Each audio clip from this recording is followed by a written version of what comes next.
call is now being recorded.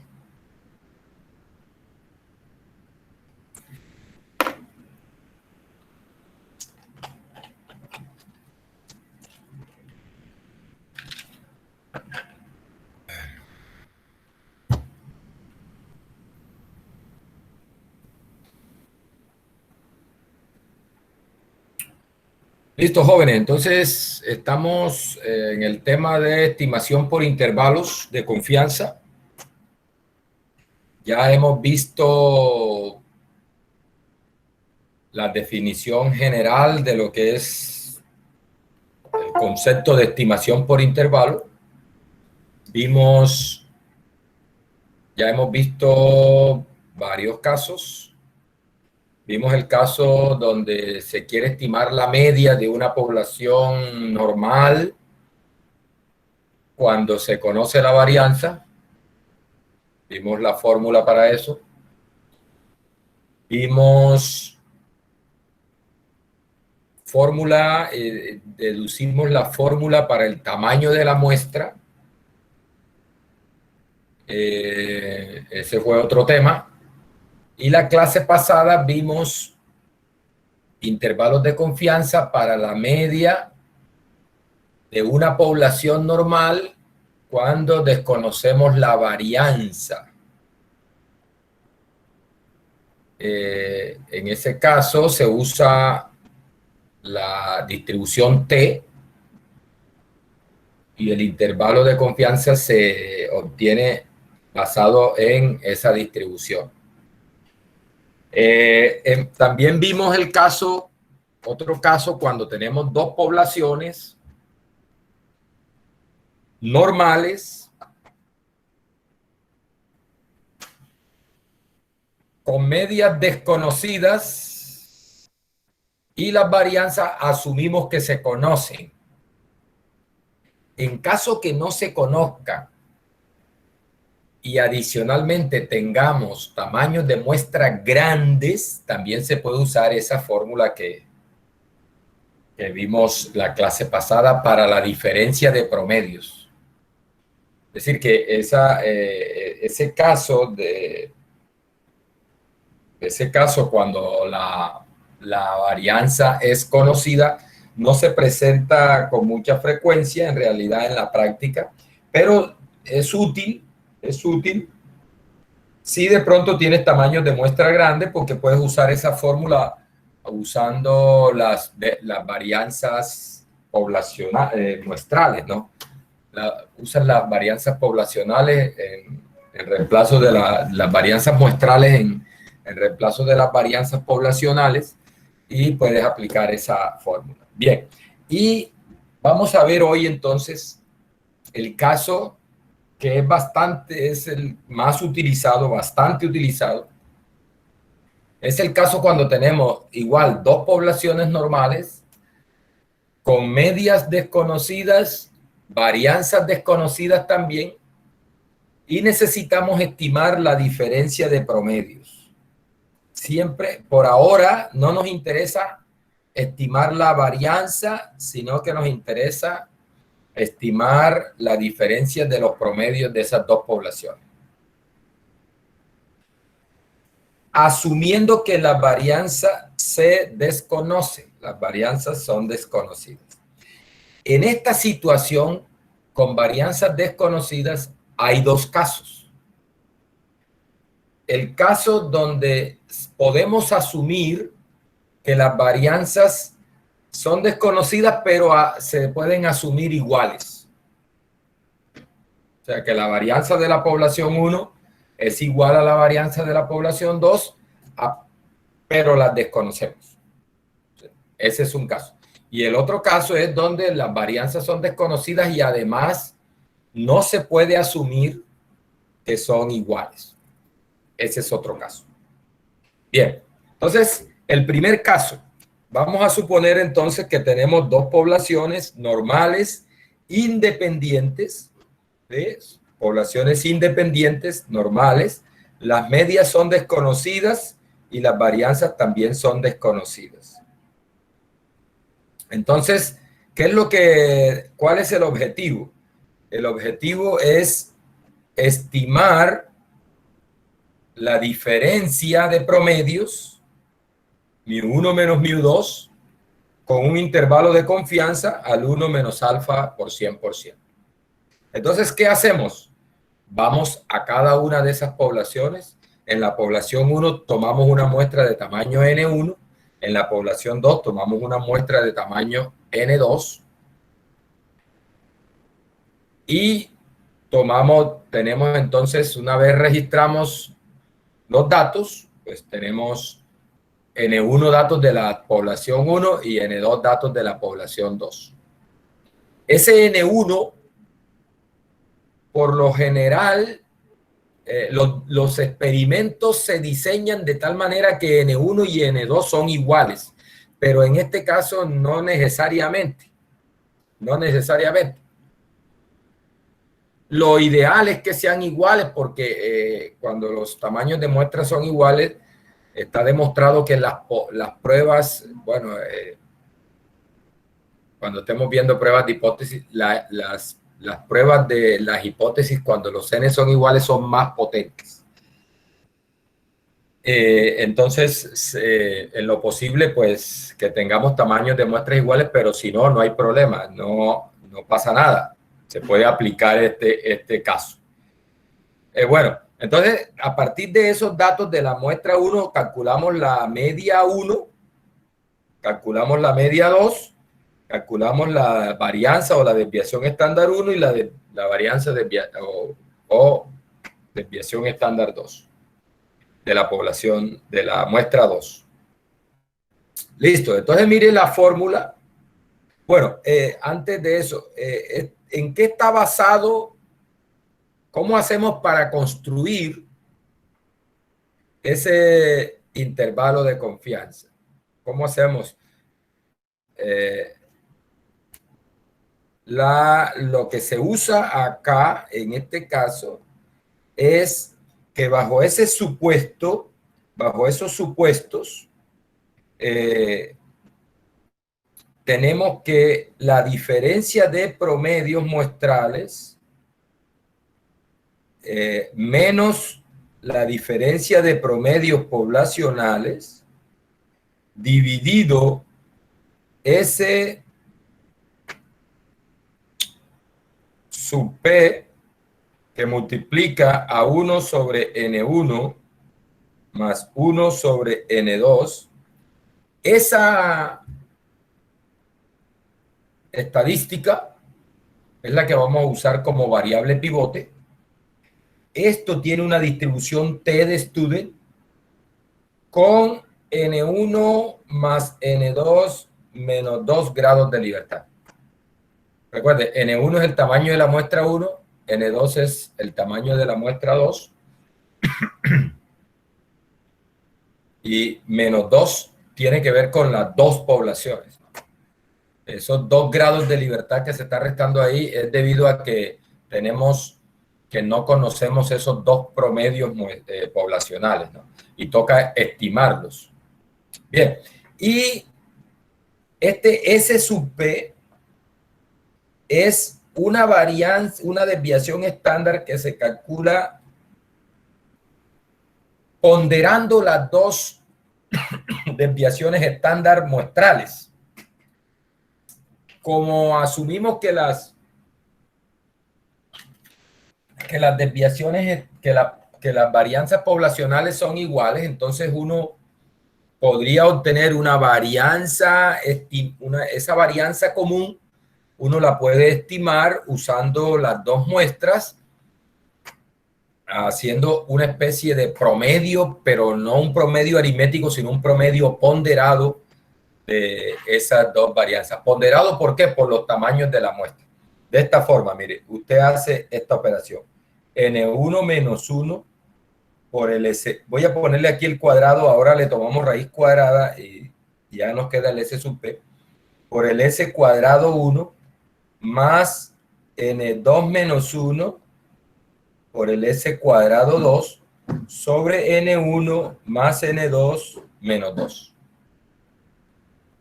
Esto es la varianza ponderada, una varianza estimada a partir de las varianzas muestrales. Se puede demostrar sin problema que esta estadística, S cuadrado sub P, su valor esperado es sigma cuadrado, la varianza común a las dos poblaciones. Recuerden que estamos asumiendo que la población 1 y la población 2 tienen igual varianza, ¿no? Ese es el caso. O sea, queremos estimar los promedios de dos poblaciones normales independientes donde desconocemos la varianza, pero asumimos que esas dos varianzas son iguales. O sea, la varianza de la población 1 igual a la varianza de la población 2 igual a un sigma, ¿no? La varianza común de las dos poblaciones, este S cuadrado sub P es un estimador insesgado para esa varianza común de las dos poblaciones. O sea, sirve como estimador insesgado. Eso se puede demostrar fácil, sin problema. Lo voy a poner en el próximo examen. Demostrarme eso. Bien. La raíz cuadrada de esto es lo que es el S sub P. O sea, tú les traes raíz cuadrada y eso te da el S sub P. Ese es S sub P. Bien. Listo. Entonces, mire, a partir de esta variable pivote, recuerde que estas variables que usamos para construir los intervalos de confianza se les conoce como variables pivote. Son unas variables aleatorias que dependen del parámetro o de los parámetros que se quieren estimar y su distribución no depende de esos parámetros, del parámetro o de los parámetros que se desea estimar. Cuando tú tienes eso, se puede usar esa variable como una variable pivote. Entonces, la operación, lo que se hace ahí es lo mismo. Se consiguen dos valores en la distribución T que garanticen una probabilidad. Se consiguen dos valores en la distribución T que garanticen una probabilidad 1 menos alfa en el centro, y a partir de ahí, a partir de esta expresión, la probabilidad de que esa estadística esté entre esos dos valores, menos T alfa medio y T alfa medio, donde ese T se saca de la distribución T con N1 más N2 menos 2 grados de libertad, eso me da 1 menos alfa. Coloco ese T, lo reemplazo por esta expresión y empiezo a operar ahí con operaciones válidas a través de eventos equivalentes hasta que logre aislar en el centro la diferencia de promedios. Y entonces ahí nos queda esta fórmula que les estoy dando acá. ¿Sí? Ahí está. Mire, la fórmula dice, calcula la media de calcula la diferencia de los promedios menos el valor de la tabla T o de la distribución T, del percentil de la distribución T, con B grados de libertad. Ojo, esos grados de libertad, ¿cuáles son? N1 más N2 menos 2. Ese es ese B. O sea que hay que buscar en la distribución T con N1 más N2 menos 2 grados de libertad. ¿Listo? Lo mismo el límite superior, mire, la diferencia de promedios muestrales más el percentil de la distribución T que me deja alfa medio en la cola superior por el S sub P que multiplica a 1, la raíz de 1 sobre N1 más 1 sobre N2. Esa es la fórmula entonces para el intervalo de confianza para la diferencia de promedio. Bueno, vamos a hacer un ejemplo. Vamos a hacer este ejemplo. Un momentico aquí, voy a buscar estos datos para hacerlo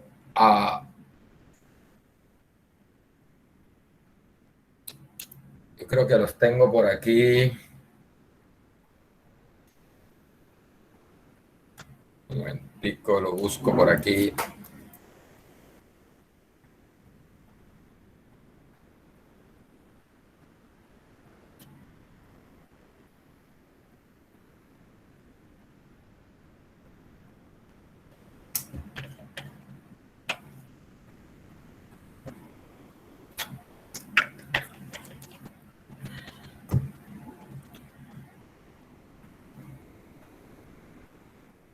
Mm,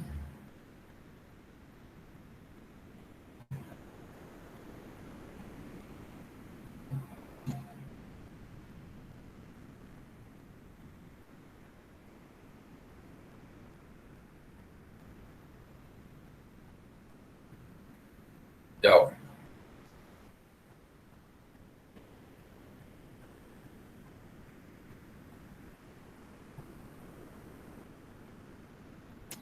Creo que es este, aquí está. Vamos a ver si ahí tengo.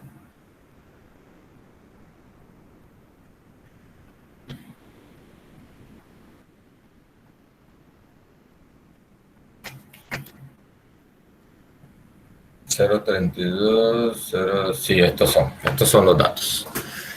Deme un segundito aquí, ya los tengo aquí. Aquí está, para no tener que escribir esto nuevamente aquí.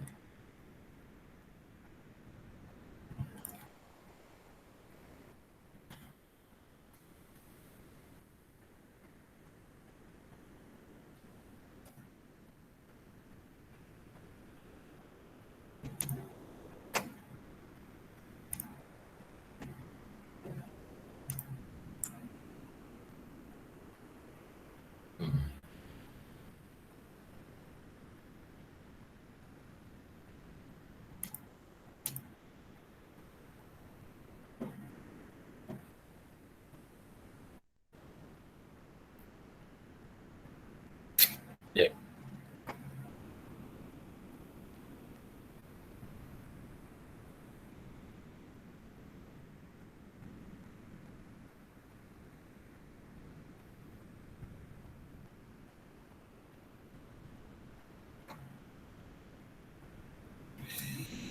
Bien, bien, bien, bien, bien.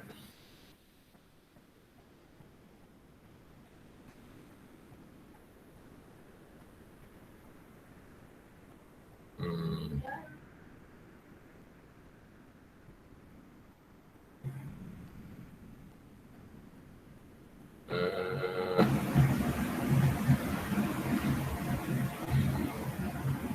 aquí está. Muy bien. Bueno, muchachos, miren, ¿qué es lo que hay que hacer acá? Con el ejemplo es el siguiente. Dice así, se desea estimar, se desea determinar si la adición de nitrógeno a cierta sustancia utilizada en la fabricación de semiconductores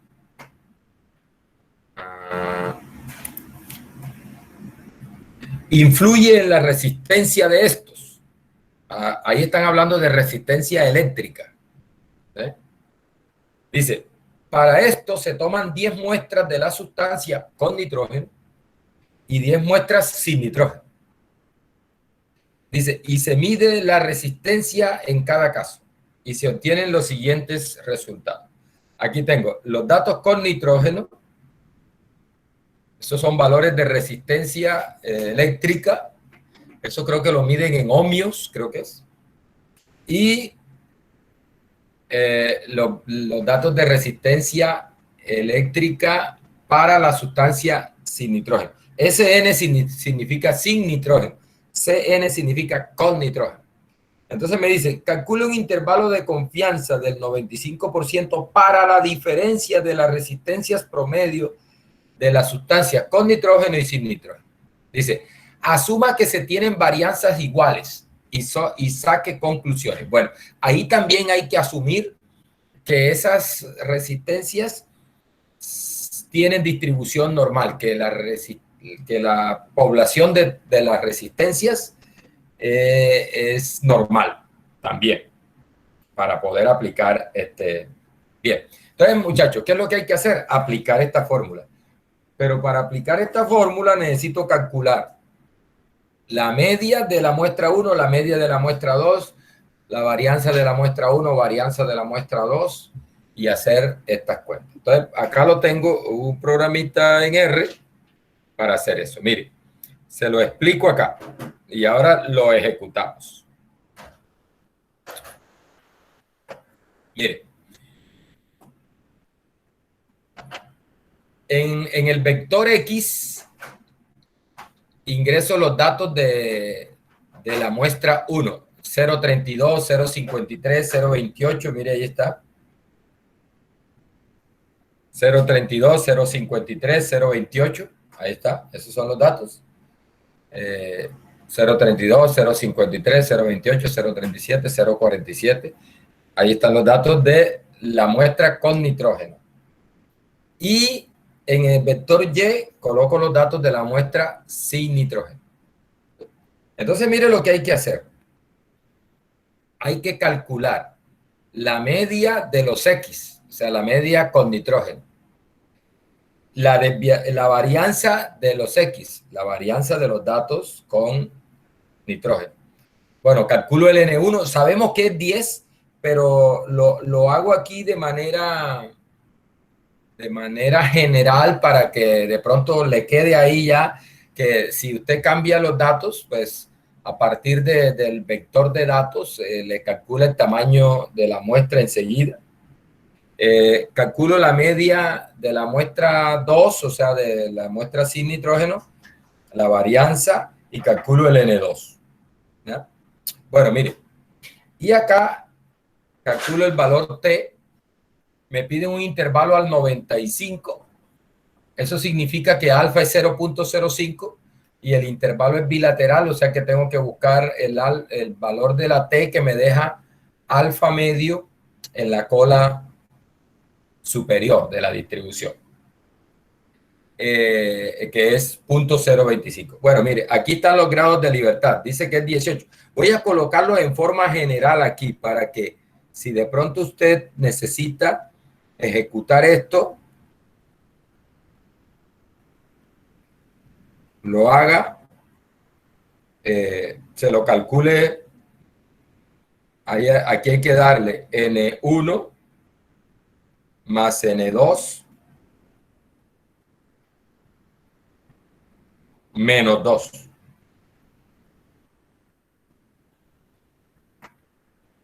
¿Sí? Ahí está. N1 más N2 menos 2. Para que no esté cambiando eso manualmente. ¿Listo? Ahí está. Listo.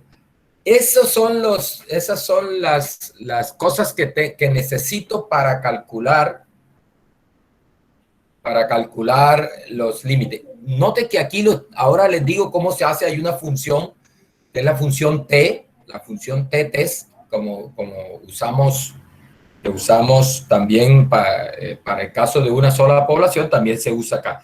Pero quiero mostrárselo para hacerlo como a pulmón, a pedal, para que usted por lo menos una vez en su vida vea cómo es que funciona esa fórmula y después lo hacemos con la función T-test. Bien, vamos a ejecutar esto. Bien, ahí se ejecutó. Y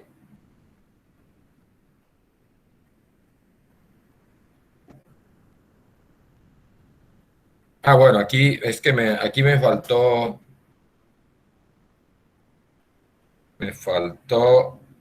cerrar el paréntesis, me faltó el falso, completar el falso y cerrar el paréntesis.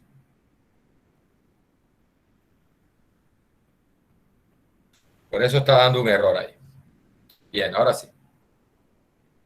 Vamos a ejecutar ese código. Ahí está. Bien, mire.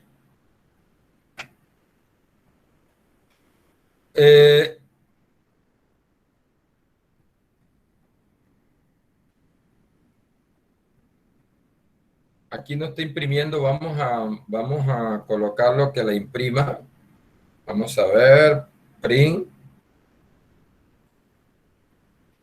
porque así solito no lo está haciendo. Aquí me va a imprimir la media 1.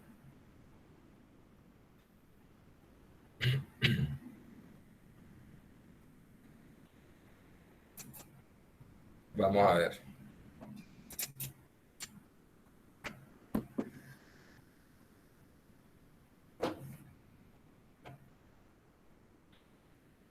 Bueno, ese 3.99.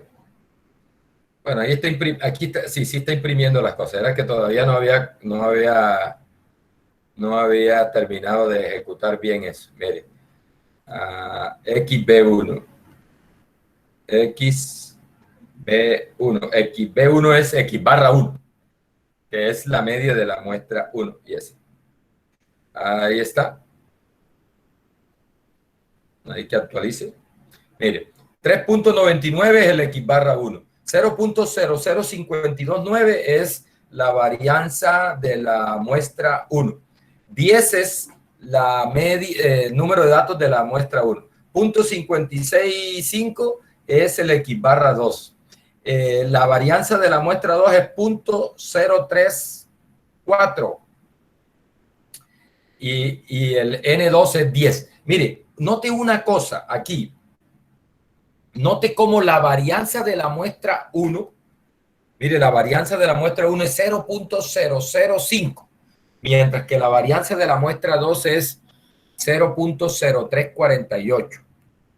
Note que la varianza de la muestra 1 es mucho más pequeña que la varianza de la muestra 2. Es decir, que en la vida práctica, si a mí me mandaran a analizar estos datos y aprobar esa hipótesis de igualdad de promedios, en realidad debería hacerlo con el procedimiento que sigue, que es el procedimiento cuando las varianzas son distintas. Es decir, la evidencia de la muestra me está mostrando que no debería usar el procedimiento con varianzas iguales. ¿Por qué? Porque veo mucha diferencia en las varianzas muestrales, que eso es un reflejo de lo que está pasando con las varianzas poblacionales. Sin embargo, el ejercicio me dice que lo haga con asumiendo varianzas iguales. Mire, quiero hacer algo aquí antes de pasar a hacer la prueba.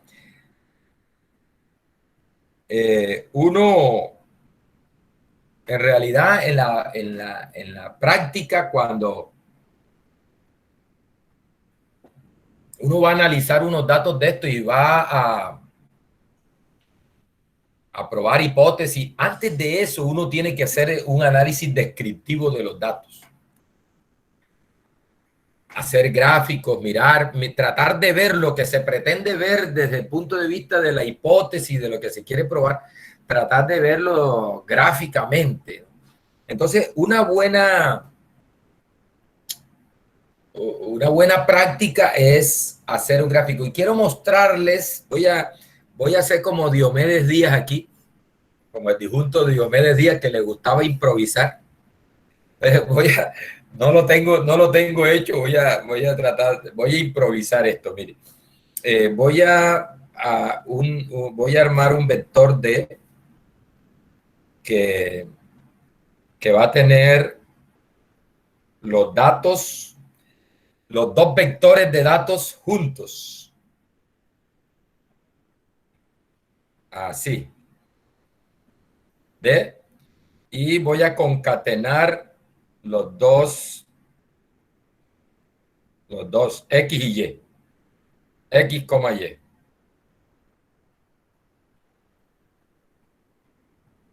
Bien. X, Y. O sea, lo que estoy haciendo aquí es juntando los 20 datos en un solo vector. Y, ojo, ¿qué es lo que voy a hacer? Voy a graficar. Para eso lo necesito organizarlo de esa forma. Y voy a armarme un que se llame de tratamiento. Y ahí voy a colocar la información con nitrógeno y sin nitrógeno. Entonces, mire, esto va a ser así. Tú aquí, por ejemplo, la función rep, que me repita entrecomillado para que sea con nitrógeno. El primero es con nitrógeno y el segundo es sin nitrógeno.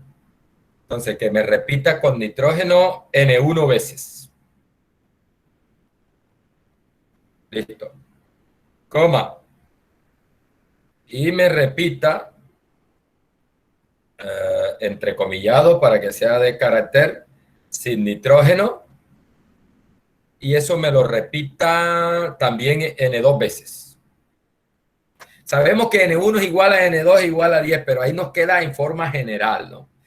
Vamos a ejecutar eso.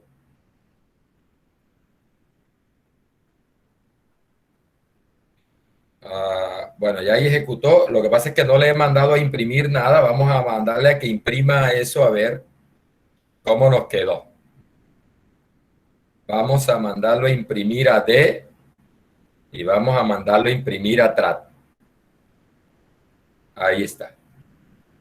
Bueno, mire, ahí está. D, ahí están, en D quedan los 20 datos juntos y en TRAT queda con nitrógeno, con nitrógeno, con nitrógeno 10 veces y sin nitrógeno, 10 veces. Bien, mire ahora, un gráfico que es bueno para ver si hay diferencias o no, y además, pues, lo que me motivó a hacer el gráfico es que quiero mostrarles lo de la varianza de las dos muestras. Eso el boxplot nos muestra. El boxplot nos muestra tanto la posición de la media o mediana y la posición y la varianza, la caja. Recuerden que la caja nos da cuenta de la varianza de los datos. Entonces le voy a decir que me haga el boxplot, y le digo que me haga D en función. ¿Dónde estará esa culebrita? Aquí está. D en función de TRAP. Boxplot. Bien. Vamos a ejecutar eso. Y ahí está. Mire, mire, mire, mire, mire, mire, mire, mire el gráfico. Lástima que no aparece. Vamos a bajar un poquito aquí. Se oculta ahí. Mire el gráfico. Mire el gráfico. Voy a ver un momentito.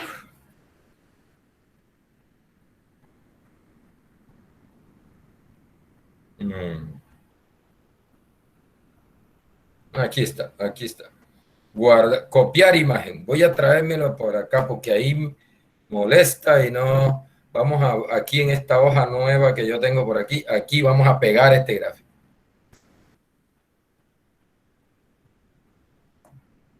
Ahí está, vea, ahora sí. Ahí está. Dos cosas podemos observar acá. Recuerde que en el boxplot esta raya negra es la mediana, se ubica en la mediana, ¿no? De los datos. Se ubica en la mediana, que bajo condiciones de normalidad, de distribución normal, teóricamente coincide con la media de la distribución. La media y la mediana, y recuerde que la mediana también se puede usar como un estimador insesgado para la media de la población. En estos casos de si en realidad los datos son normales, la distribución normal es simétrica, coincide la media con la mediana. Entonces, esa línea negra que es la mediana nos da cuenta de la posición de los datos. Entonces, uno inmediatamente se da cuenta que la muestra con nitrógeno está en promedio, el promedio de esa muestra está por encima del promedio de la muestra, perdón, sin nitrógeno, no, sin nitrógeno está por encima de de la media con nitrógeno. Es decir, el material que le adicionan nitrógeno tiene una resistencia en promedio, aparentemente gráficamente se ve que es más pequeña. Vamos a ver si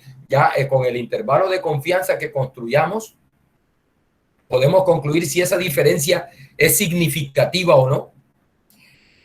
Y otra cosa que se observa en el gráfico es la varianza, definitivamente. Recuerde que en el box plot el tamaño de la caja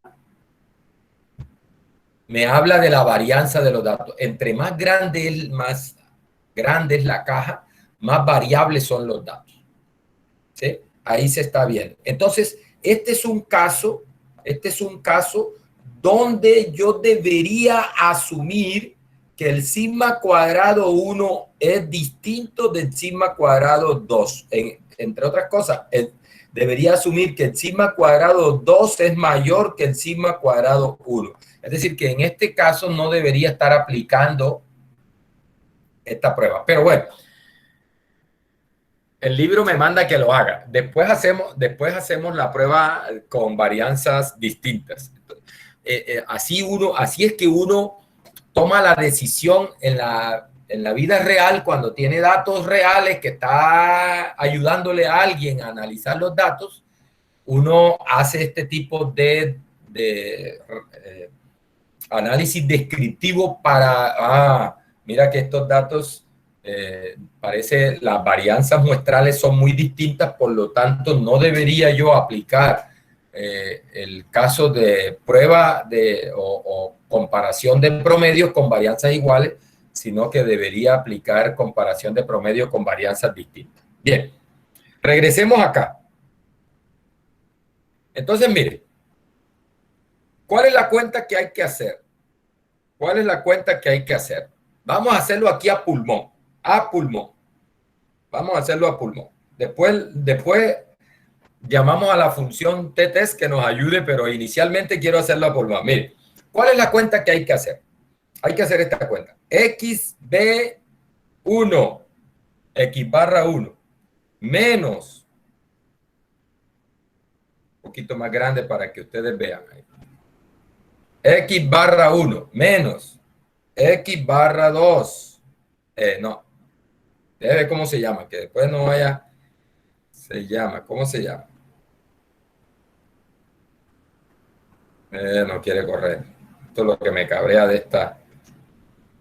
Aquí. Se llama, sí, X barra 1, X barra 2, S21, S21, S22, N1, N2. Aquí. Entonces, mire,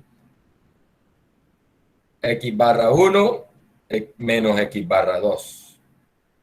Listo. Esa es la diferencia de los promedios muestrales. Menos el valor que calculé de la tabla, TT. El T de la tabla. El T de la distribución.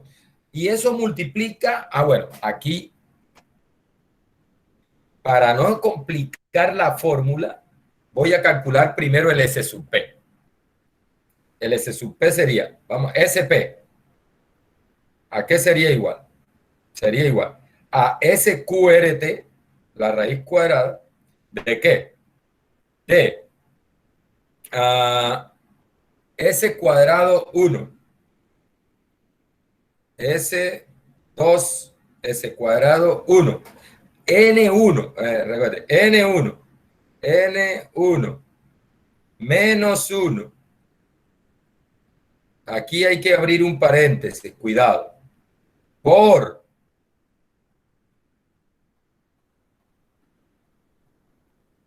Se me perdió el bendito asterisco para multiplicar. Aquí está, por N1 menos 1 por el S cuadrado 1 más el N2 menos 1. Aquí hay que abrir un paréntesis. N2 menos 1 por el S cuadrado 2. Ahí está. a esto hay que sacarle raíz cuadrada. Perdón, a esto hay que dividirlo, ya ahí le estoy sacando raíz cuadrada. A todo eso hay que dividirlo entre N1 más N2 menos 2. Bien, y aquí cierro el paréntesis de la raíz cuadrada. Ahí está. N1 menos 1 por el S cuadrado 1 más N2 menos 1 por el S cuadrado 2 sobre N1 más N2 menos 2. Ese es el S sub P. Bien. Y ahora, mire lo que hago. La X barra 1 menos X barra 2. Voy a meterlos en un paréntesis así como para diferenciarlo, pero ahí no es estrictamente necesario. Menos el valor de la T que multiplica al S sub P que multiplica a SQRT, la raíz cuadrada de quién? La raíz cuadrada de 1 sobre N1 más 1 sobre N2.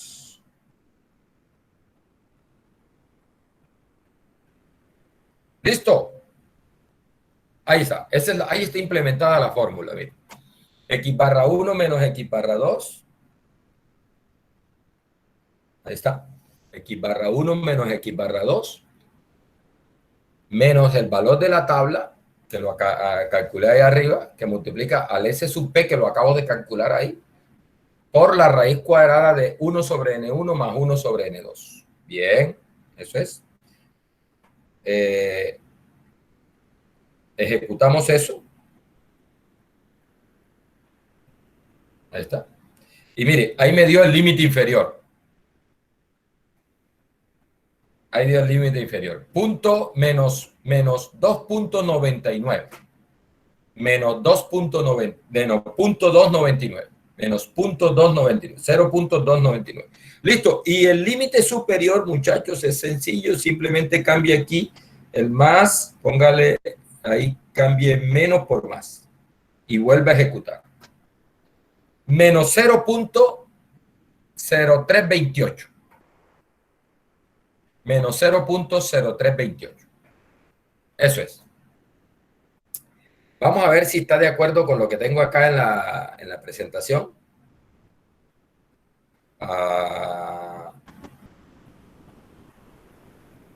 Sí, ahí está.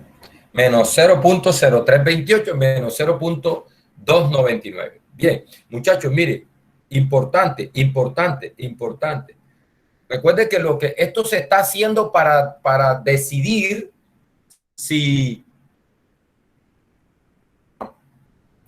la adición de nitrógeno al material hace que la resistencia cambie o si la resistencia se mantiene igual o no. Entonces, miren lo que les decía en la última parte de la clase, esto. Vamos a buscarlo, que aquí lo tengo. Aquí, mire. Para tomar la decisión, esto sigue siendo válido. Si los límites hay uno positivo y uno negativo, se concluye que las medias son iguales. No afecta. El nitrógeno no afecta a la resistencia. Si ambos límites son positivos, concluyo que la media 1 es mayor que la media 2. Y si ambos límites son negativos, concluyo que la media 1 es menor que la media 2. Note que aquí me está dando ambos límites negativos. Ambos límites negativos. Entonces, ¿cómo fue que se hizo la resta? Aquí hay que tener cuidado con esto. Lo que estamos diciendo es, mire, la media, un momentico y miro, sí, la 1, ¿quién es? La X barra 1, ¿quién es?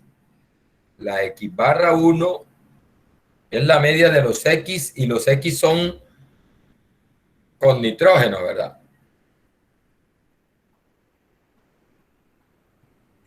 Sí, con nitrógeno y sin nitrógeno. Entonces, la conclusión es esta, ¿verdad? La media con nitrógeno menos la media sin nitrógeno, mire que está en este intervalo donde ambos límites son negativos. Eso significa que esto es menor que cero. La diferencia está metida en el eje negativo.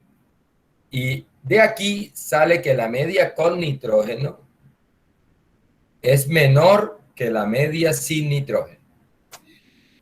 Es decir, que efectivamente el adicionar nitrógeno a la sustancia hace que la resistencia del material disminuya significativamente. Esa es la conclusión ahí. O sea que, bueno, esto como es resistencia eléctrica y ustedes saben, y eso son semiconductores y eso que son para conducir energía, eso es lo que quieren todo el tiempo la humanidad ha estado luchando contra la resistencia eléctrica.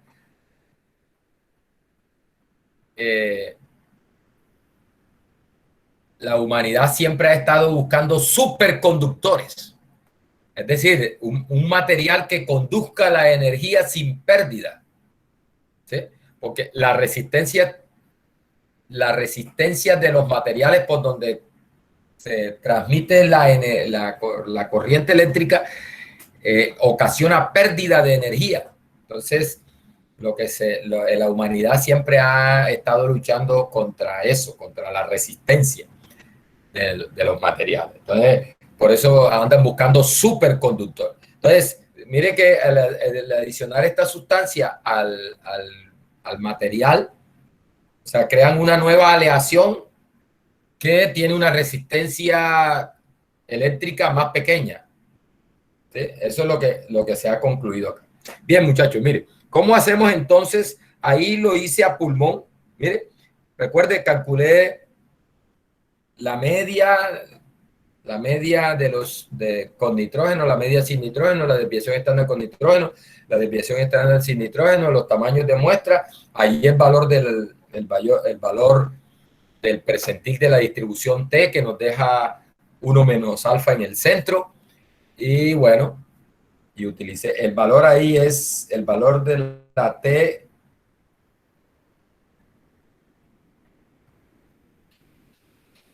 No sale el valor de la T.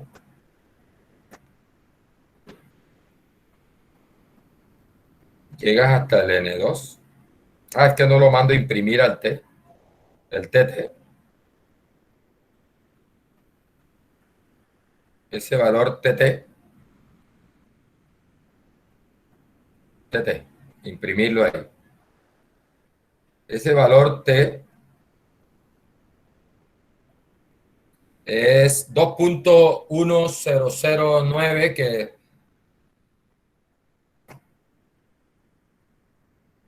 redondeado debe ser alrededor de 2.101. Ese es el valor de la T que se usa ahí. Bien. Bueno, mire. Sí, aquí está, mire. Este es el valor T. Y ahí están todos los valores que estoy utilizando para reemplazar en la forma. ¿Cómo lo hago con R directamente? No a pulmón, sino usando, mire, la función TTES. TTES. Mire, advertencia. Advertencia cuando usted usando la función TTES para hacer esta prueba. Mire, llamamos a la función TTES, le entregamos el vector donde está la muestra 1, los datos de la muestra 1, le entregamos el vector donde están los datos de la muestra 2, y esto, muchachos, que está aquí, es obligatorio. Esto que está acá es obligatorio. Si te piden si te piden el intervalo asumiendo varianzas iguales, como dice el ejercicio. ¿Por qué es obligatorio? Porque por defecto esta función trae esta opción en falso. Es decir, que por defecto la función no asume varianzas iguales, sino que asume varianzas distintas, que es el caso que ya vamos a ver. Entonces, vamos a hacerlo acá para que usted se dé cuenta. Cuidado con eso, porque si usted no se acuerda de eso y empieza a resolver las evaluaciones y se le olvida eso, entonces va a tener problemas. Mire acá, voy a hacerlo acá.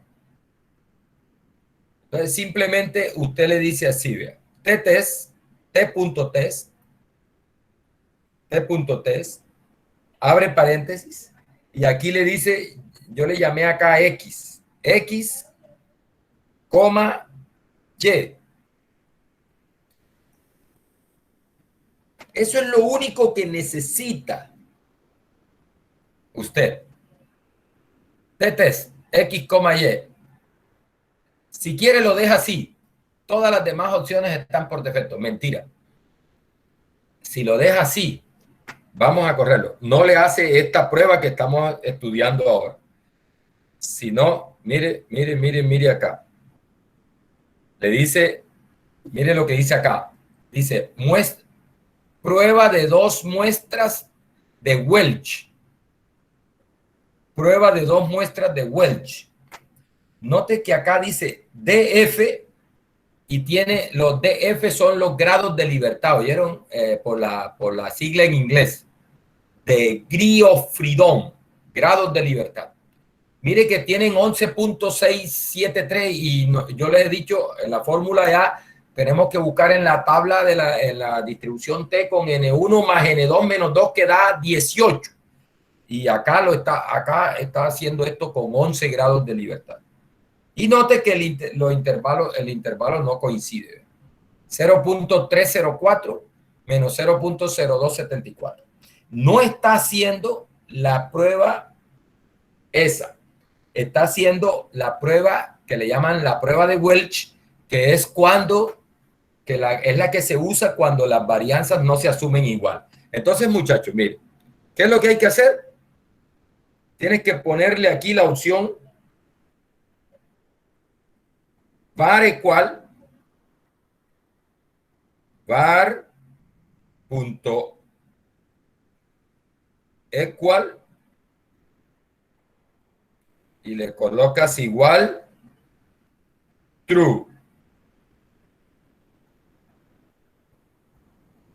Ahí está. Ahora sí.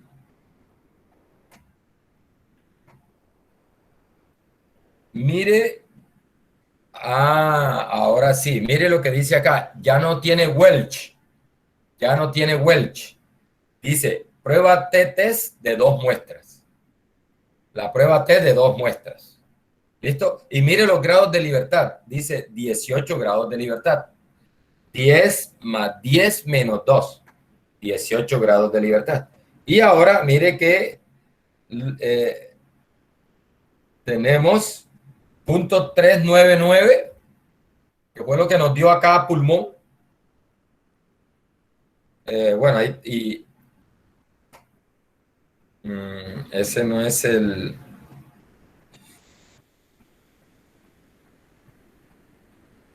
Solo está, no está,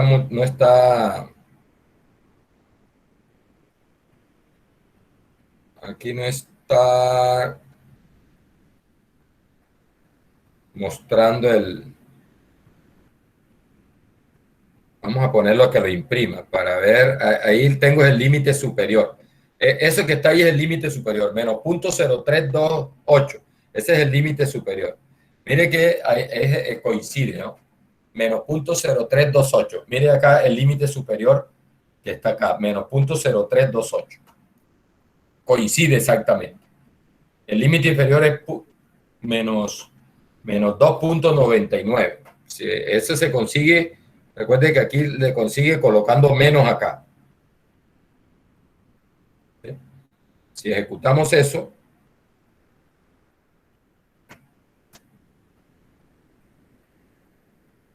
ahí está, ¿verdad?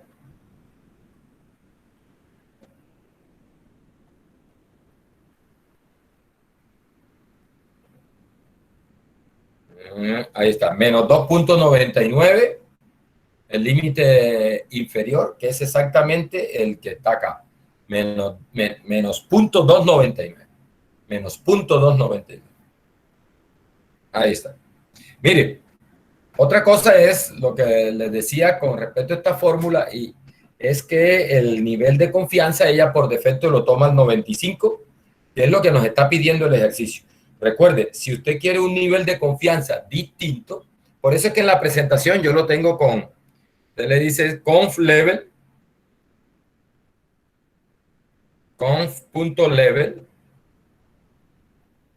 y le dice igual, y el nivel de confianza que quiera, 0.99, por ejemplo, si te pidiera un intervalo del 99%, 0.99.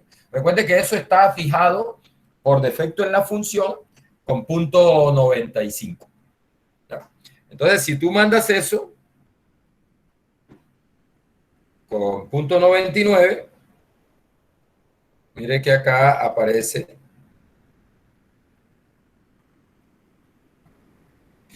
Mire que ya aquí cambió 99%. 99%. Dice ahí. O sea, cambió la opción de por defecto y por supuesto cambian los límites, ¿no? Porque ya están calculados al 99%. Bien, eso es, muchachos. Ahí así se hace, recuerde la función t-test. Lo clave aquí, jóvenes, es que tienes que colocarle var igual true, porque por defecto esa función toma el procedimiento de que las varianzas no son iguales. Es el caso que vamos a ver ya. Ya. Bien. Bueno, mire, cuando las varianzas son desconocidas y además, este es el otro caso, y además no se pueden asumir iguales, como en este caso, recuerde que ahí les mostré que había una varianza, los datos de la muestra 2, la muestra sin nitrógeno tiene una varianza mucho más grande, entonces se justifica hacer la prueba con varianzas desiguales. Entonces, mire lo que dice acá, que cuando tienes tamaños de muestras, cuando tienes varianzas desiguales, mire, las varianzas son desconocidas y además son desiguales, o sea, son distintas. Entonces, el intervalo de confianza se calcula de esta manera. ¿Bien? X/1 menos X/2, como en el caso anterior. Valor de la tabla. Pero aquí, ahora les voy a mostrar que este B cambia. Este B cambia. ¿Bien? Ya no es N1 más N2 menos 2. Y acá tenemos las varianzas muestrales. S1 y la varianza de la muestra 1. Varianza de la muestra 2. El N1 y el N2. Mire que se parece bastante a la prueba Z. La prueba Z cuando conocemos las varianzas. La diferencia es que este no se saca de la Z. Este valor acá no se saca de la tabla de la normal, sino que se saca de la T, y además los grados de libertad hay que considerarlos, hay que calcularlos de otra manera. Este fue un problema que duró abierto en estadística un poco de tiempo. Por eso le llaman la prueba o el procedimiento de Welch. Por eso R le llama Welch, porque este señor fue el que al final dio con esta fórmula para este intervalo de confianza la razón de la dificultad. La dificultad de esto y por qué duró sin resolver tanto tiempo es que en este caso la distribución de probabilidad de la diferencia de promedios, cuando las varianzas son distintas y además conocidas, esa distribución de esa diferencia ya no es T, exactamente T. sino que es aproximadamente t y con unos grados de libertad que se calculan de otra forma. Eso fue lo que él logró demostrar acá. Y por eso en la prueba lleva el nombre de él. Entonces, mire cómo se calculan los grados de libertad. Mire que es una fórmula complicadita, vea. Los grados de libertad se aproximan, en realidad es una aproximación a los grados de libertad, porque esto no necesariamente da entero, ¿no? Mire que ahí cuando, en el caso de ella, no, 11 puntos y pico. Uno está acostumbrado a tener los grados de libertad enteros, ¿no? Mire aquí, dice, ¿cómo se calculan los grados de libertad? La varianza de la muestra 1, varianza de la muestra 2, varianza de la muestra 1 dividida por N1, tamaño de la muestra 1, varianza de la muestra 2 dividida por N2. Eso se suma y se eleva al cuadrado. Y acá tenemos varianza de la muestra 1 dividida por N1 elevada al cuadrado.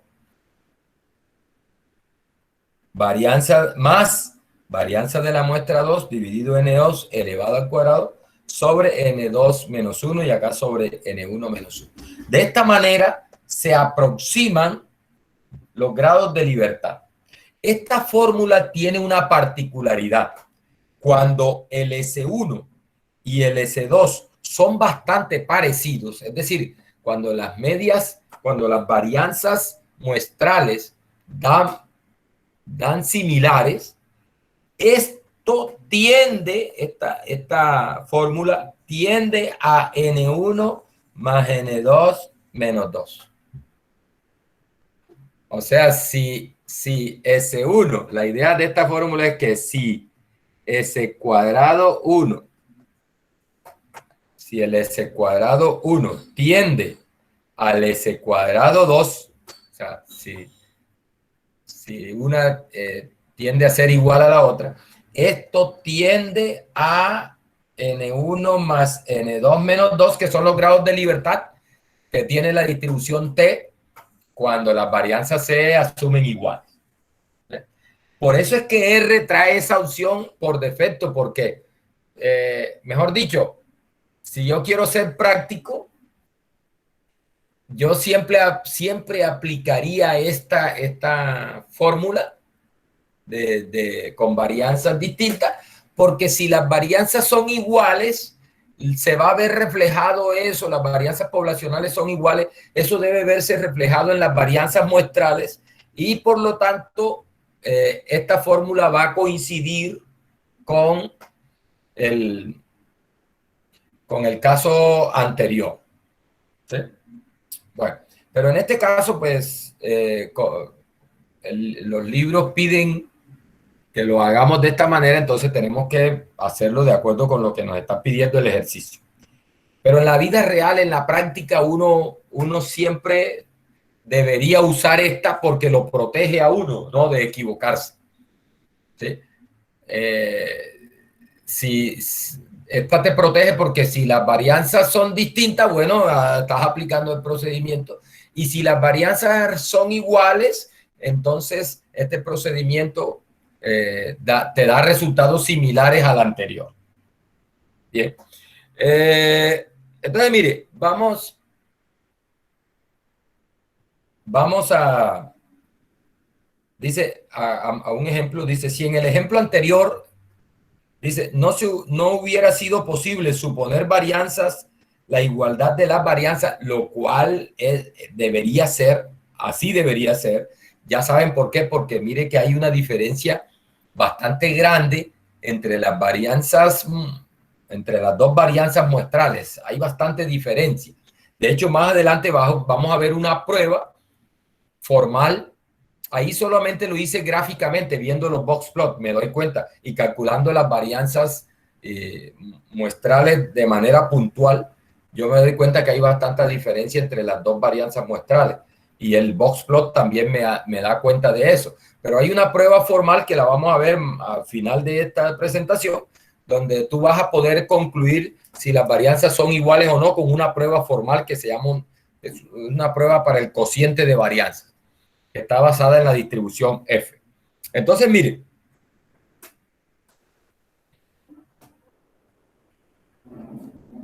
Los grados de libertad que se calculan con esta fórmula, vamos a hacerlo,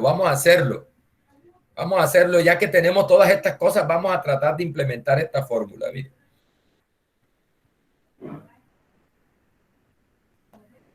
Un tico. Vamos a tratar de implementar esta fórmula. Para calcular los grados de libertad, mire. Dice, la fórmula dice,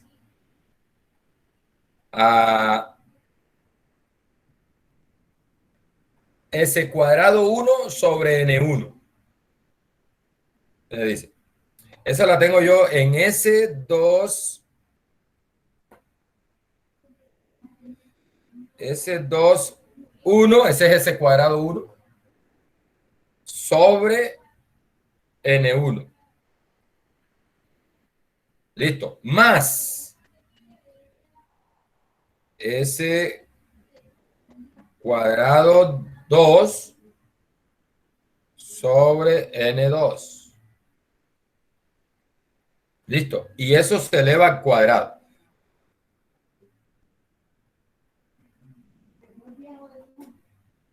Ahí está. Eso es el denominador.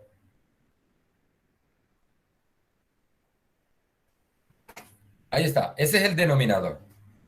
Ahí he implementado el denominador. Vamos a verlo. Ahí está, mire. S cuadrado 1 sobre N1 más S cuadrado 2 sobre N2. Y eso está elevado al cuadrado. Esa es la parte que está en el denominador. Bien, vamos. Ahora, esto lo divido. Esto lo divido por... Bien, ahora bien. S cuadrado 1 sobre N1 elevado al cuadrado todo eso. Aquí. S cuadrado 1 sobre N1 y todo eso se eleva al cuadrado.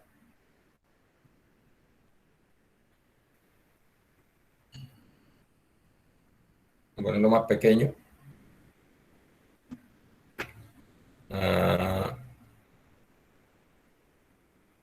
Aquí. Esto se eleva al cuadrado. Circunflejito al cuadrado. Ahí está la primera parte del denominador. Y dice que esto lo dividas por n menos 1, por n1 menos 1.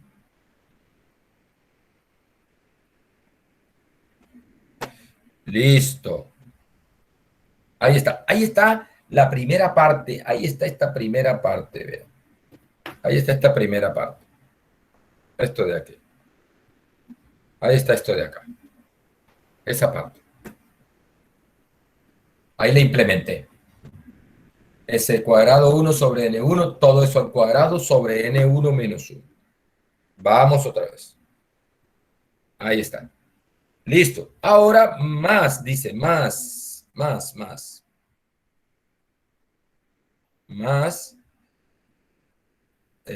S cuadrado 2.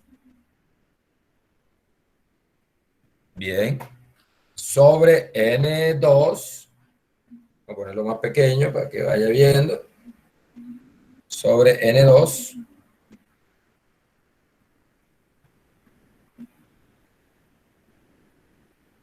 ¿No quiere ponerse más pequeño?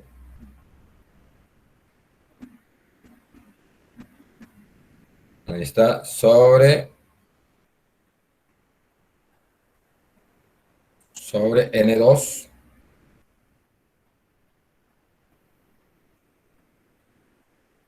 Bien.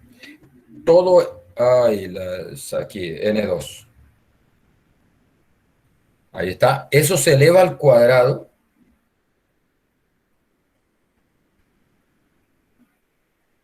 Circunflejito, ¿dónde está? Aquí está, se eleva al cuadrado. Bien. Y se divide entre N2 menos 1. Ahí está. Bueno, hay que ponerlo entre paréntesis.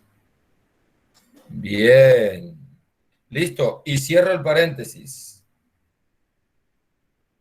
Ahí cerré que paréntesis. Vamos a ver.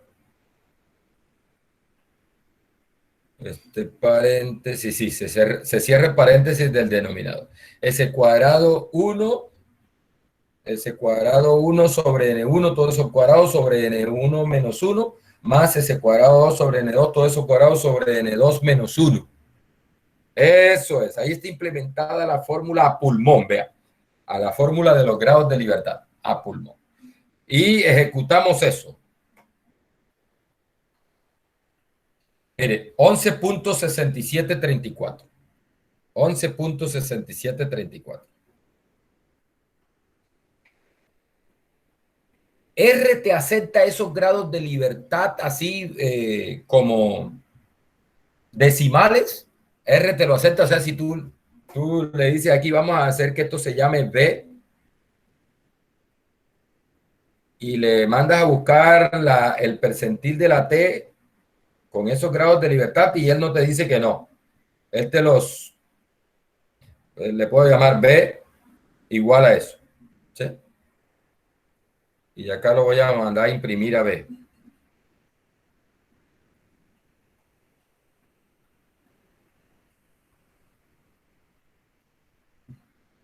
Bien. Entonces tú le puedes decir aquí vamos a buscar el valor de T entonces, vamos a buscar el valor de T. Entonces tú le dices T, vamos a llamarle TT2 para no... No, profe. ¿Sí? R tomaría el valor más próximo que sería 12, ¿cierto? No, R te lo toma así tal como está. Porque en realidad, ahí bueno, en realidad él puede calcular ese valor usando una T con esos grados de libertad que no son que no son enteros. Pero en las tablas tú no tienes sino los valores apenas enteros. Entonces, en la tabla sí tienes que llevarlo a redondearlo de manera normal, redondearlo de manera usual. Entonces, mire, tú le dices Qt,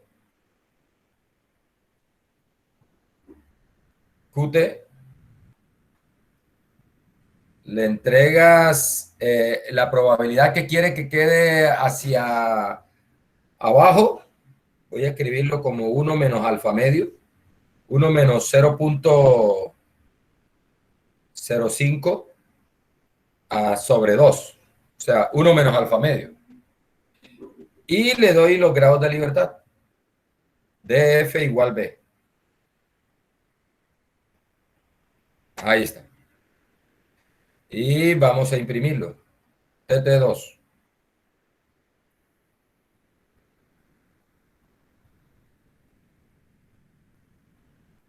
Ahí está. Mire, entonces nos regresa 2.18559. 2.18559. Es, en realidad yo acá tengo 2.179. Mire que no hay mucha diferencia. 2.179. Él tiene ya 2.18. No es mucha la diferencia. Esto está calculado acá con 12 grados de libertad. Porque es la aproximación de esto.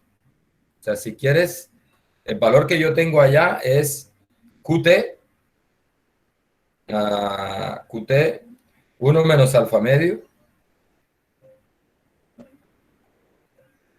0.05 sobre 2 y coma 12 grados de libertad.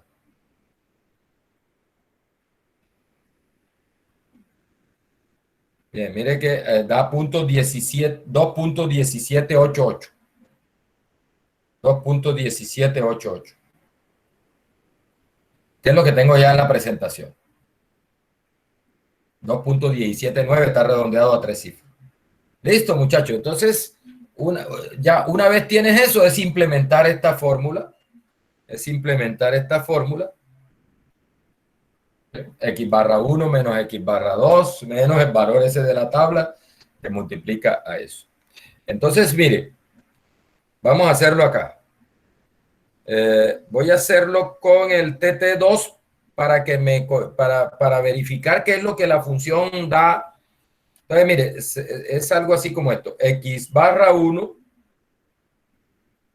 menos X barra 2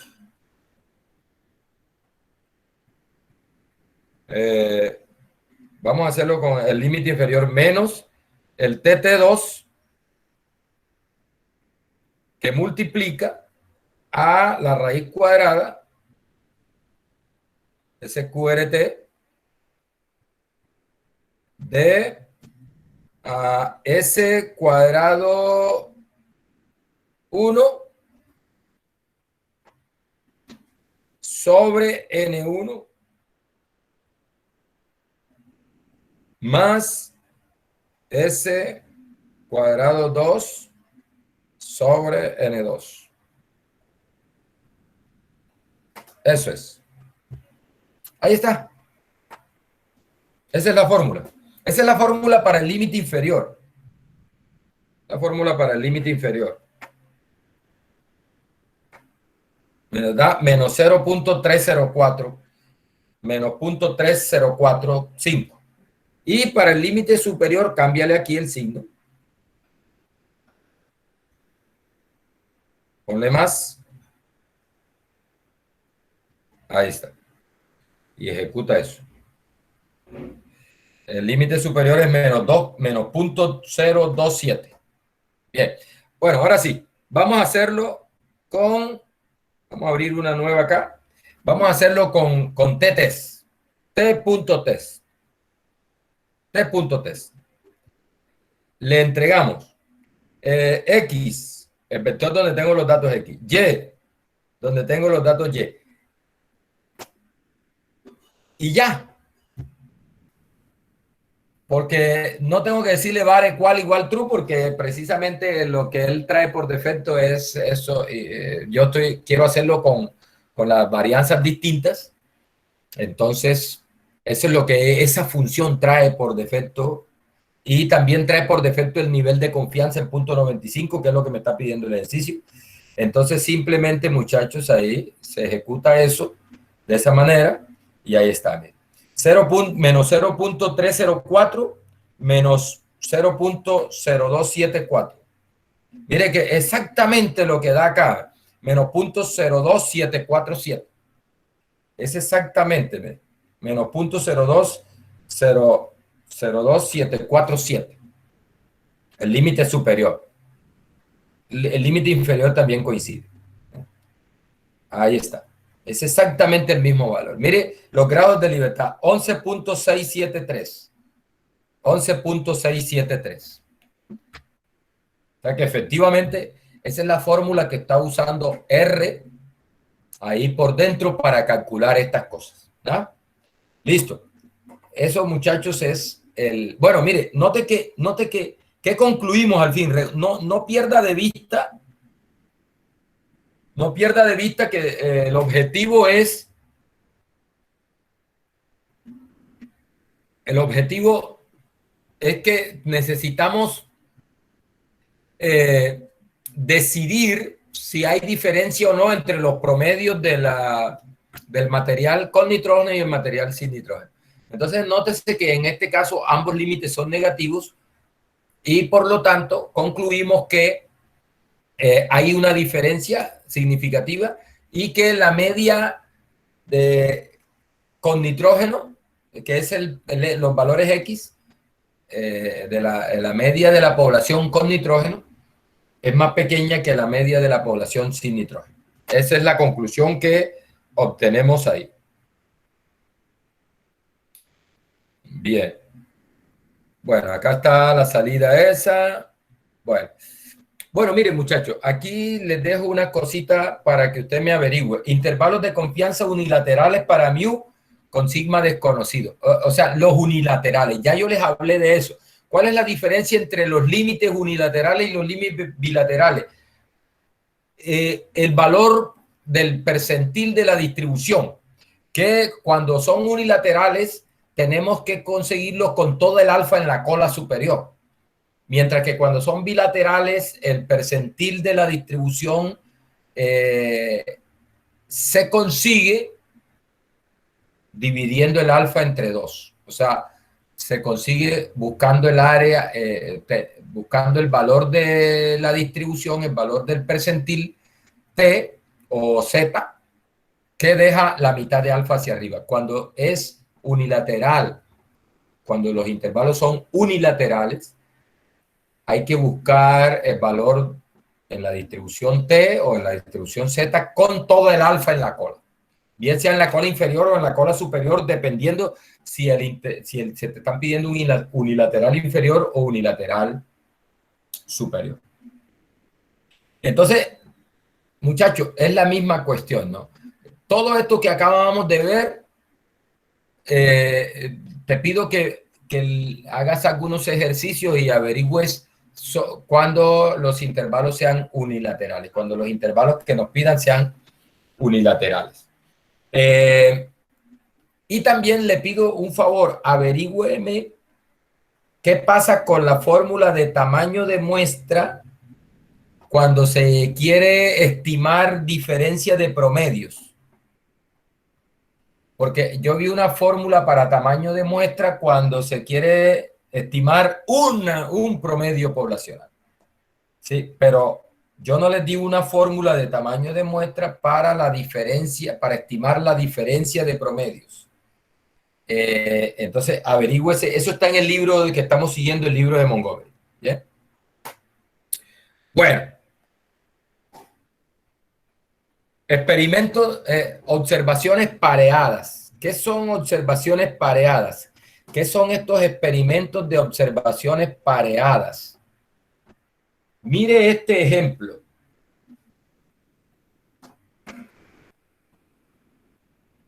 Dice, consideremos la siguiente situación.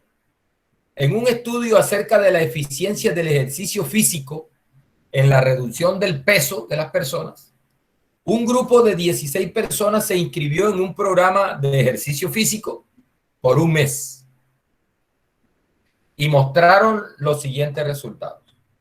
Entonces, acá, mire, por acá está la persona. Son 16 personas. Y note que la persona 1 entregó su peso al momento de entrar en el programa de ejercicio. Este es peso en libras, ¿oyeron? Libras. O sea, serían 100 y pico de kilos, ¿sí? La persona 1. Y registró su peso después de finalizado un mes, ¿no? Mire que por un mes.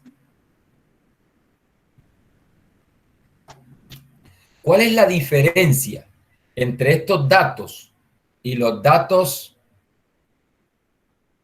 Después les doy la página donde está. Tengo que buscar páginas donde están estos ejercicios. Mire, note una cosa, que la persona 1 entrega dos datos. El dato de su peso antes de entrar, en el momento de entrar al programa de ejercicio, y el dato de su peso después que finalizó el mes de entrenamiento. ¿Cuál es la diferencia entre estos datos y los datos, por ejemplo, del ejercicio anterior? Aparentemente no hay ninguna diferencia, pero sí la hay. ¿Cuál es la diferencia? Que note que en este caso es la misma persona la que está entregando el dato. Es decir, Mario Morales entrega el dato ahora en el momento en que inicia el programa y Mario Morales entrega el dato después de que termine el mes de entrenamiento. Es la misma persona. Es decir, de alguna manera estos dos datos están relacionados. Mientras que en el caso del experimento anterior, no, que cogen la muestra de a un le ponen nitrógeno, a otra no, y no hay ninguna relación entre el dato de la muestra, el primer dato con nitrógeno con el primer dato de sin nitrógeno, porque son dos materiales independientes. Acá hay una relación entre el dato, entre el peso antes y el peso después. ¿Por qué? Porque es de la misma persona. Es de la misma persona. O sea, no, estas dos observaciones no son independientes. no son independientes. El peso de esa persona después del mes de entrenamiento depende de cuánto era su peso antes del entrenamiento. O sea que esas dos observaciones son observaciones que no son independientes. Es decir, podemos imaginar toda la población de pesos antes del entrenamiento y la población de peso después del entrenamiento.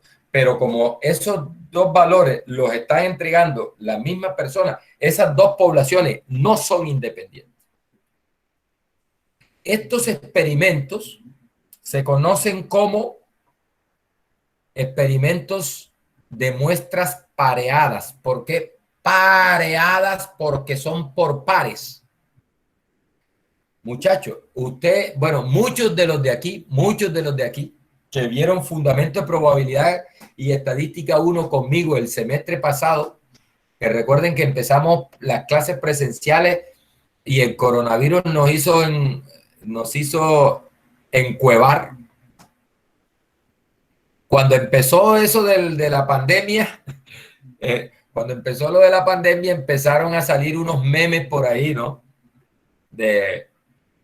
No, que por ejemplo uno que decía, no, el profesor y los estudiantes cuando regresen de la cuarentena.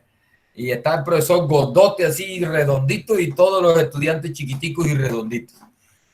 Empezaron las bromas con respecto a eso, en el sentido de que, bueno, uno encerrado en la casa sin poder salir, sin poder hacer ejercicio físico, sin siquiera caminar, uno se espera que la gente aumente de peso, ¿no?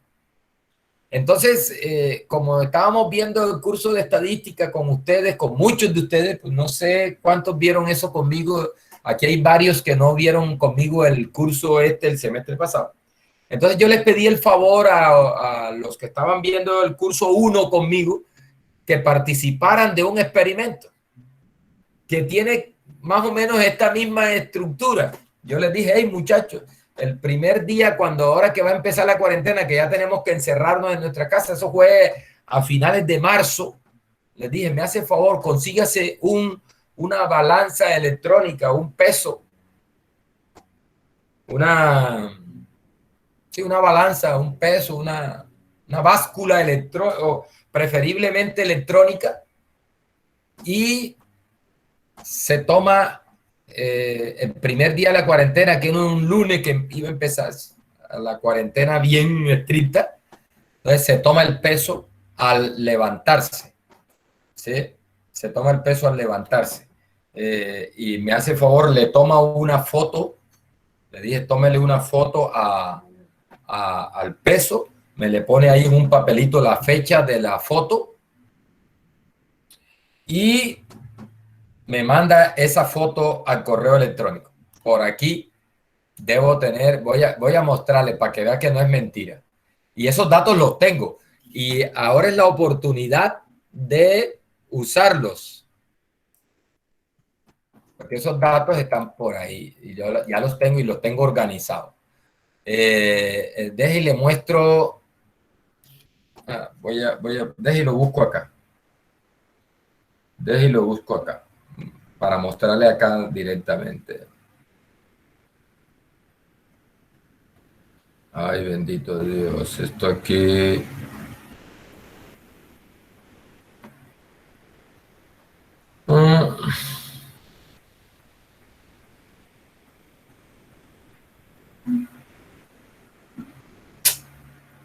Tengo el correo de mi señora aquí. No tengo el correo registrado aquí. Y lo busco acá en el computador y me lo paso para acá, porque eh, aquí tengo es el...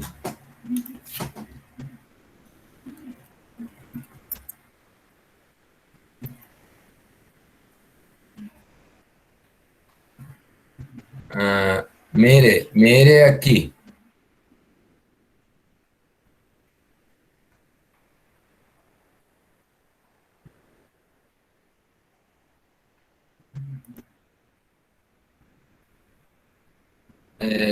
Mire, aquí tengo uno, ¿eh?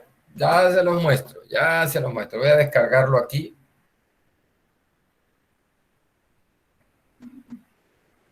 Este que me dio este dato, creo que está aquí en el curso. Ya le digo quién es.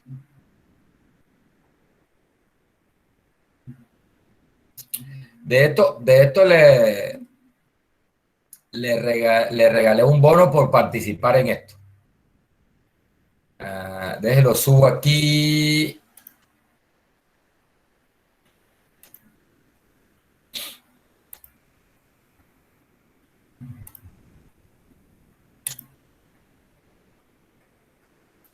Bien.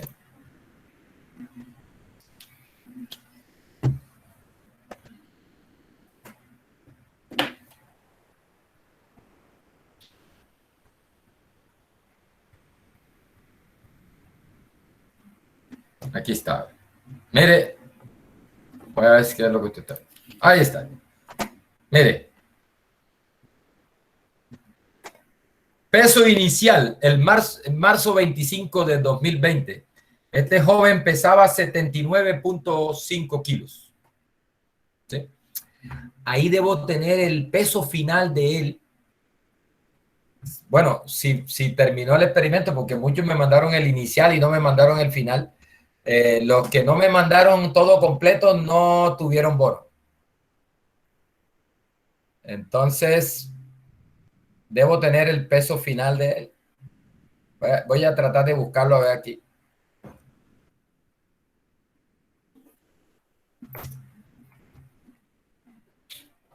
Fin del experimento. Aquí tengo el peso final de él. ¿Ve? Vamos, voy a descargarlo para que lo vean. Y para que entendamos esos datos y podamos hacer algo con ellos, ¿no? Vamos a utilizarlos. Vamos a subir archivo. Listo. 79.5 peso inicial. Peso final.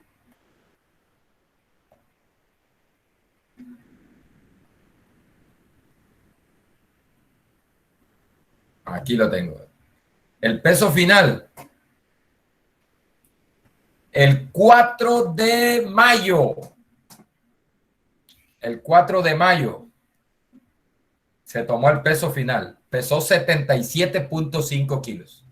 El peso inicial fue 79.5 y el peso final fue el peso inicial fue 77.5. O sea que este caballero no aumentó de peso, sino que disminuyó 2 kilos. 2 kilos. ¿Sabe quién es? Se llama, ya le digo quién es. Se llama Juan Ferrari. Estos son los datos de Juan Ferrari. ¿Está por ahí? Debe estar dormido. Es de los que prende el computador, pone eso ahí y deja eso ahí, se va para otro lado o se duerme.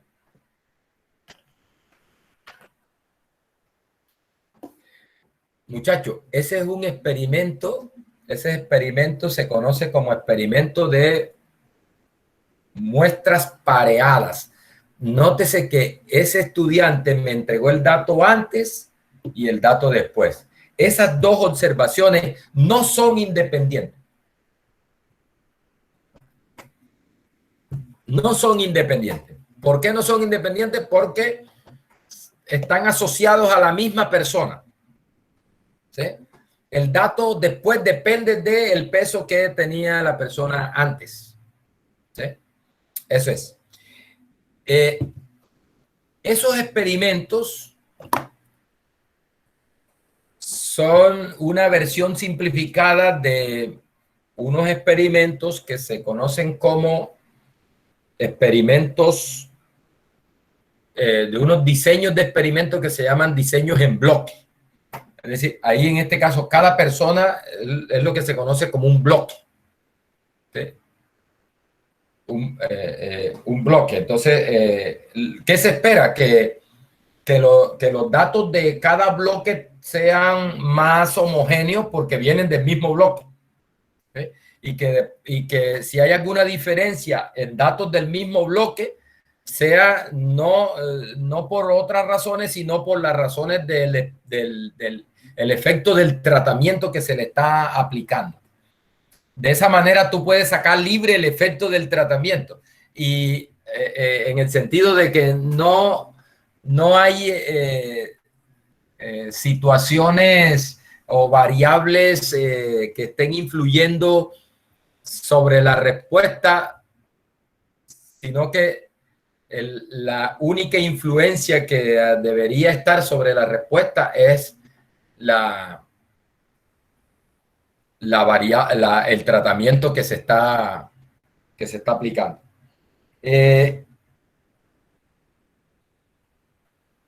¿Por qué estos experimentos no se hacen con personas independientes? ¿Por qué? Es decir, ¿por qué yo no tomo, por qué no dividí el grupo? Bueno, vamos a tomar dos grupos independientes y entonces me miden el peso ahora y de manera independiente me miden el peso después y entonces comparamos como si fueran dos grupos independientes. ¿Sí? La razón es que sobre el peso de las personas no solo iba a ese peso de estos jóvenes, no solo iba a estar afectado por la cuarentena, que sería nuestro tratamiento, sino que el peso de las personas depende de muchas variables que tienen que ver con la persona. Por ejemplo, con los hábitos de la persona, si la persona es muy activa, si la persona se preocupa por hacer ejercicio físico, por la misma contextura, el mismo metabolismo de la persona y todas esas cosas. Entonces, lo que se busca con estos experimentos de esa forma, diseñados de esa manera, es precisamente bloquear el efecto de otras variables que influyen en el peso. ¿Sí? Porque entre dos personas podrían haber muchas diferencias que ya despertó. Juan Ferrari, ¿está bien? No, profe, que ando lavando. Oye, ¿cómo vas a andar lavando tú y escuchando la clase? ¿Eso qué es, hombre? Que ajá, hay un ropero y ajá, y había que colaborar ahí. No, ese padre de familia lo veo grave, mano. Esa mamá lo veo grave. Bueno, mire, no, que por aquí encontré el dato tuyo del semestre pasado que les pedí que se pesara peso inicial, peso final. ¿Sí te acuerdas de eso? Sí, yo no tuve ni aumento ni nada. No, parece que hay una diferencia de 2 kilos, disminuiste, ¿no? Ahora peso como 82.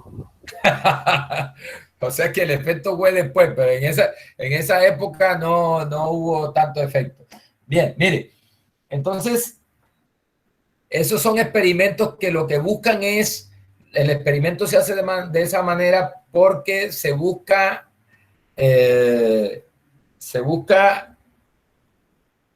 cancelar el efecto de otras variables que dependan de la persona o del bloque como tal y sacar libre simplemente el efecto del tratamiento que se está aplicando. Se llaman experimentos en bloque, ¿no? Experimentos de bloque en general. En este caso, como son, cada bloque entrega solo 2 observaciones, entonces se conoce como observaciones pareadas. ¿Sí? Entonces, mire, ¿cómo se analizan estos datos? ¿Cómo la hipótesis que se quiere probar es la misma? ¿Cuál es si hay, la hipótesis es la misma, si hay diferencia entre los promedios, promedio antes, promedio después. O sea, la hipótesis, mejor dicho, lo que se quiere estimar es nuevamente la diferencia media de la variable o de la población antes menos media de la población después. O sea, eso es lo que queremos estimar. Queremos estimar esa diferencia con un intervalo de confianza al 1 menos alfa 100%. ¿Listo? Pero como en este caso los datos que tenemos no son datos de poblaciones independientes, ya les hablé de por qué la dependencia, entonces hay que aplicar un procedimiento distinto para esto. Entonces, mire lo que hay que hacer. Primer paso, hay que calcular las diferencias. Es decir, hay que tomar el peso antes y restarle el peso después. O sea, se hace la diferencia. Se calculan las diferencias. Diferencia 1, diferencia 2, diferencia 3, diferencia 4 y así sucesivamente. En este caso, hasta la diferencia de peso de la persona.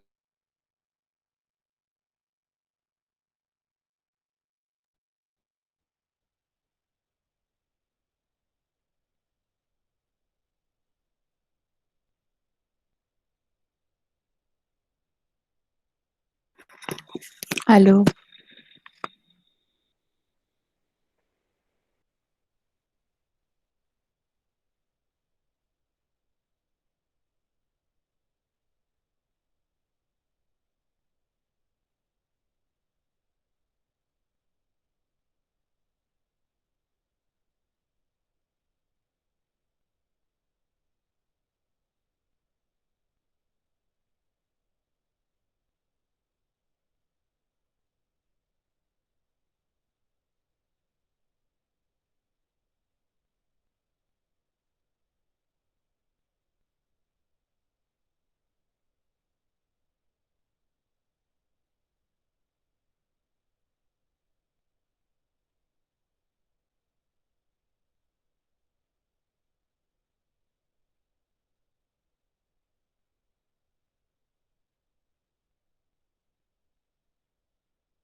Bien, que se le cayó la conexión al profesor que está intentando entrar otra vez, pero está sin internet.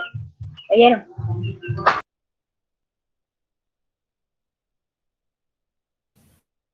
Gracias, Secre.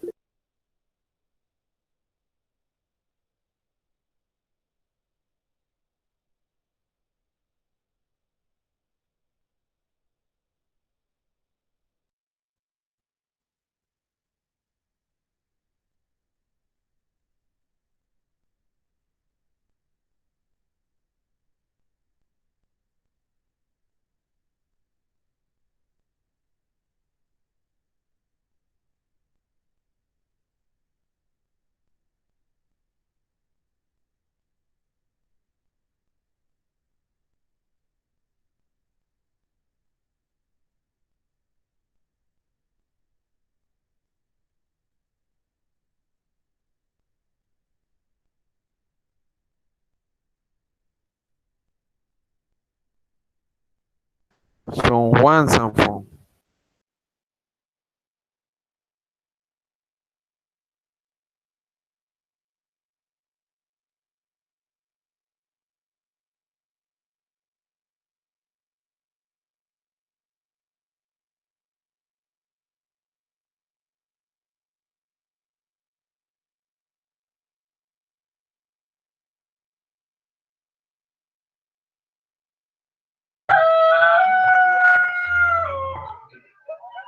Ella, Ana María Sabina, que buena, Ana María, ¿eh?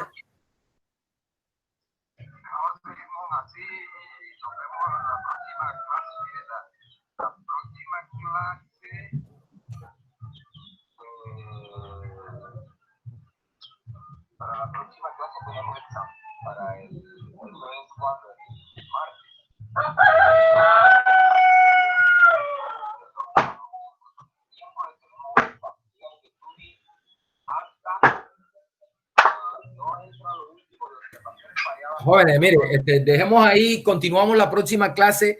Mire, le estaba diciendo a la Segre por ahí por WhatsApp que tenemos examen el próximo miércoles. Justo cuando hablo, empieza el gallo atrás. Hombre. ¿Y ese gallo qué pasó ahí? Pues, Ah, está no, vendiendo. profe, yo tengo un poco Mire, examen la próxima clase, de todo lo de intervalos de confianza no entra la parte de observaciones pareadas. Esta última parte no.